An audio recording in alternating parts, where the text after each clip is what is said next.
Regan Slaymaker for International Boxing News. I have the pleasure to be joined by my coach, Kevin Mitchell, at the Bosch Gym. Kev, how are you today, mate? Very good, Regan. Thanks, very good. I'm glad to hear it, mate. I mean, tough session, down the Bosch you've just put me through. I mean, why is it so important for you not only to kind of like, obviously like train pros and train amateurs like you do, but also kind of like put your time in to people like me who've never really boxed before as well?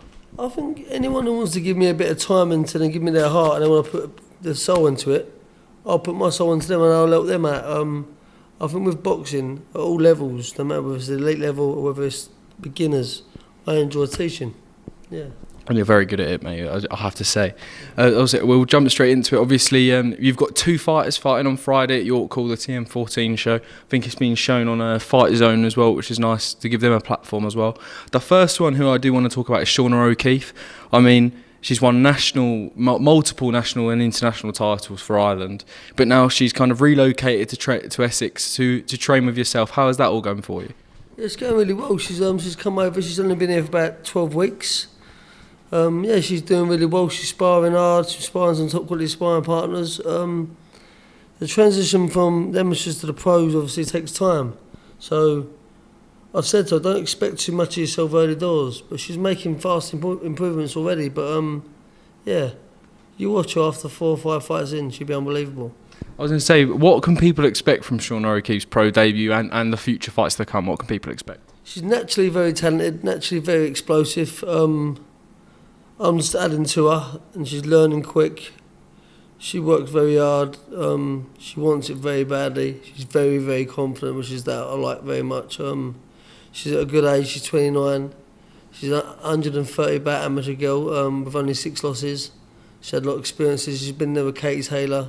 Been there with some top world class amateurs. But it's going to be interesting to watch her go to pro ranks because I don't think she'll be out there very fast. She'll be winning titles fast.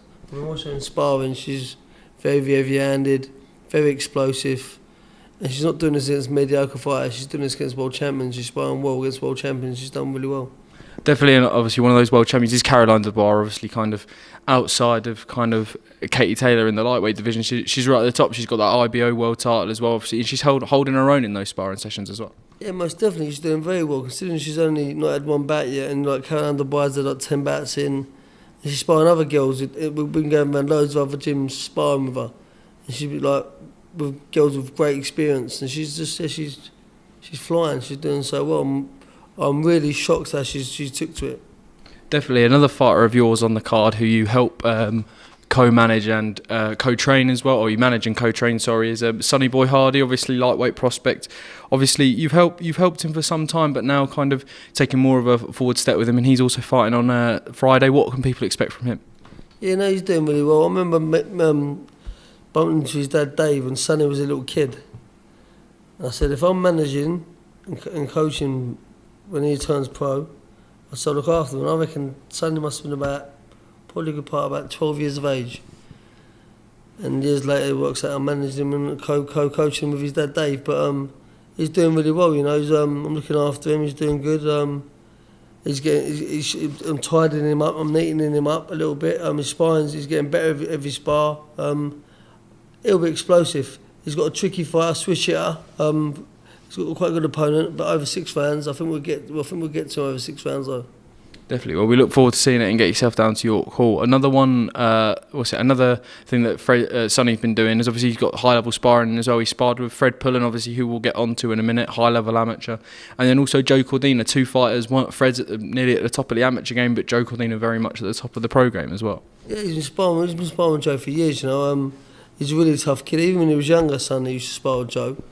And that's why I used to look at him and think, God, this kid's a tough kid. If you're as tough as that, you can do something in a pro game. To be a pro, to be an amateur and be a pro, it's very different. To be a pro, one thing you got to be is tough. You got to punch half as well. You got to be able to punch a little bit as well. So I think Sonny's going to do well in the sport. He listens, he learns.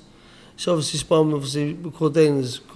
That's one side of the spar really, because Cordina is at that level, isn't he? But he's doing very well, Sonny. Definitely. Get yourself down to York Hall on Friday night as well. Someone else I want to get on to, Kev, is obviously your son, Connor, as well. Great news that he won his first national title last Sunday as well. Definitely a proud father moment for yourself as well. Yeah, massively. You know, it's been a long time coming from him. I think he's been on the end of a few wrong decisions in semi-finals and in finals. But to see his face and then the joy in his face, that's what I do it for, to see them get happy, to see the excitement in their faces. I never forget when I watched Jordan Flynn, another fight who used to box with me, when his first fight by knockout, his first ever knockout, the excitement in their faces. And see Conor's face with that excitement in him, that's what I do it for.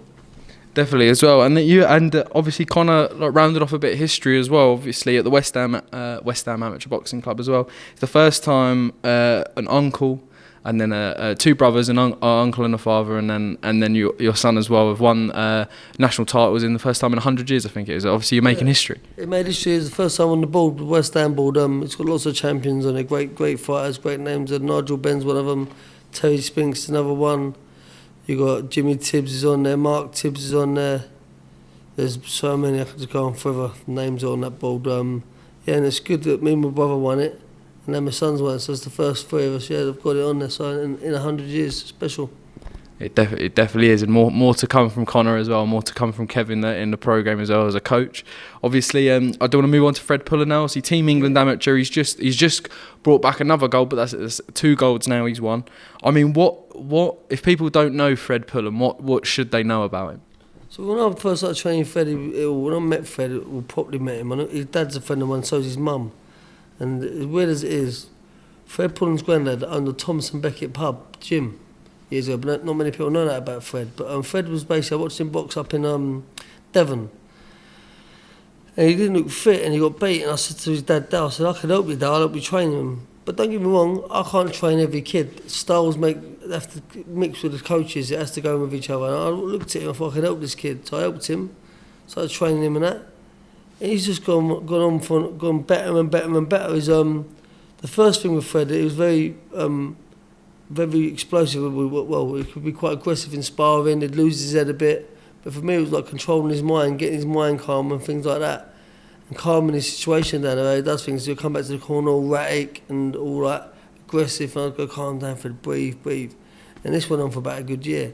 But slowly but surely, it's now working for him. He's brought 2 golds for England. He beat a good Olympian in his last tournament, who boxed Joe Cordina. I think he boxed Lomachenko, the kid. And then Fred beat him. Next opponent, he put him over 3 times. Fred's very powerful, very heavy-handed. Yeah, I've got a few things I'll add to him. A bit more coaching with his inside fighting, but he's an all-round good fighter, very good fighter. He definitely is, and one thing that obviously we want to do with Fred is get him onto the Team GB setup, and obviously he wants to. I know he spoke to me before. He wants to go to the Commonwealth Games. So exciting times ahead. Yeah, definitely. Yeah, that's the route for fighters. Young fighters coming through. You got to get them on the England, get them on Team GB, get them international experience. Senior international experience is so important before they turn pro. So they've got a whereabouts. So they've got sort of an understanding where they're at with their levels of boxing. Then you bring them into the pro game, 21, 22, and I think like nurture them through like that. Yeah, but Fred's doing well. Fingers crossed we get him on Team GB, where he gets himself on there, and he goes on from there. Definitely. Well, we look forward to seeing the future of Fred Pullen as well. Obviously, we mentioned Kev, you've obviously one of the most kind of famous fighters, especially around Essex, obviously selling out Upton Park, selling out obviously multiple stadiums as well. But obviously, how has kind of the transition from fighter to trainer gone? Obviously, now you've got you're at your own gym now. You're setting up your own stable of fighters as well. But how has that been? It's been good, you know. I was talking about earlier. I've experienced so many things as like a fighter. Like going into fights, I remember going into a world title fight once before. I won't mention no names, there's no point. But it's experiences that I'm thankful for, because I'm now where I'm at now as a man. I'm nearly 40, and I can guide young kids into the right ways of how I'm doing things and earning the right money. I can remember fighting for a world title before, and having to sign a contract to damn world title fight. Otherwise, the world title fight wasn't going to happen. So like, these little experiences, they're not little experiences, they're massive experiences for a man to be a young pro and a young fighter, to experience things like that. And that's to guide young kids coming forward and moving forward and getting them the right deals and things. I'm very aware of where I'm at with it all. So for me, boxing, over the years I've learnt so much to be where I'm at today. And little did I ever think I'd have been a trainer or a manager. I thought once I retire, I sailed off into the sunset, earned loads of money. But I think I had to learn the hard way, and I learnt the hard way, but now it gives me a big reason to be doing what I'm doing, looking after young talent coming through. Yeah, and I'm just starting doing it. Definitely. Would you say, obviously you just touched on it there, that's your main like kind of motivation, obviously making sure fighters coming up now don't go through the same experiences, like you said, having to sign contracts the night of your world title fight? Is it to make sure these fighters don't have those same experiences as well? Yeah, most definitely. This is the reason why I'm doing it, really. The reason I'm doing it, I think like there's a massive window out there for like a manager trainer to actually care and look after kids and be known for looking after kids. And like I remember one day looking for a window or something in a coffee shop, and that kid's got 10 properties. I helped that kid. Not that I took that kid for every penny he had, and he ain't got nothing now because of me. But like, I want to be the man that basically looks after loads of kids, and there's a big window. Also, there's a big business for it. There's big money to be had in it to look after kids. And I think, it's not unheard of that boxing over the years managers have been draining kids of money. It's well known. It's the way of the world of boxing, but I think it's changing quite a lot lately. Boxing's getting bigger. Boxing was there when I was a kid, now it's up there. I think boxing's changing very fast. I think, and you see a lot of young fighters coming through. There's a lot of good coaches out there now. I was talking about this to my son. Like, it's good to see like Joe McNally coming through. Obviously Jamie Moore's been on the scene for a while and that. Davey Matthews. Yeah, like lots of ex-boxers now coaching and managing fighters. And I think in the next 20 years you're going to see a lot more special fighters coming through because of proper boxers now looking after fighters. Definitely as well, and obviously what Joe McNally and Declan O'Rourke especially, and obviously Jamie Moore and Nigel Travis up in Manchester, what they're all doing up there. Obviously we know that you're not too far away from them, but obviously where they've transitioned from kind of fighters to coaches it's been a special journey so far as well, and the fighters they're training as well is unbelievable. Kev, that was my final question, mate. Any final words to finish off the interview? Watch this space. Exactly. Watch this space and get yourself down to York Hall for Shauna O'Keefe's debut and Sonny Boy Hardy's third fight. Kevin Mitchell, once again, mate, as always, thank you very much. Cheers, mate. Thanks so much. Cheers.